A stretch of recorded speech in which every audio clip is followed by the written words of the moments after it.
জয় গুরু, রাধে রাধে। বন্ধুরা, তোমরা কেমন আছো? আশা করি ভগবানের আশীর্বাদে তোমরা সবাই ভালো আছো। আমিও তোমাদের আশীর্বাদে খুব ভালো আছি। সকালবেলা ছাদে এসে কটা ফুল তুলে নিয়ে আসলাম।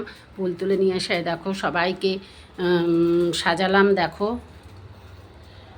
গপু সোনাকে সাজিয়েছি, দেখো কেমন লাগছে। দেখো সবাইকে সেবা দিলাম। দেখো বন্ধুরা, দেখো কেমন লাগছে, গপু সোনাকে কেমন লাগছে দেখো। আর সেবাটা তাদের দিতে পারলে মনটা খুব ভালো লাগে, খুশি লাগে সকালবেলা উঠে। তারপর আমার নিজের কাজ আমি নিজে শুরু করি, রান্নাবান্না শুরু করি, বেশ মনটা শান্তি লাগে। হ্যাঁ, পুজোটা দিয়ে দিতে পারলে তখন মনটা এত আনন্দ লাগে যে হ্যাঁ, আমার তো মানে বড় কাজটা হয়েই গেল। এবার রান্নাবান্না নিজে রান্না শুরু করে দিলাম। তারপরে আর কি বলবো বন্ধুরা, বলো, রান্নাটা হয়ে গেলে ব্যাস সবচেয়ে ওইটা বড়, আরও বড় কাজ। ওটা হয়ে গেলেই শান্তি। তবে খেতে তো বেশিক্ষণ লাগে না বন্ধুরা, বলো, রান্না করতেই সময় লাগে। আর কি বলবো বন্ধুরা, বলো, তোমরা ভালো থেকো, সুস্থ থেকো, এটাই ভগবানের কাছে কামনা করি।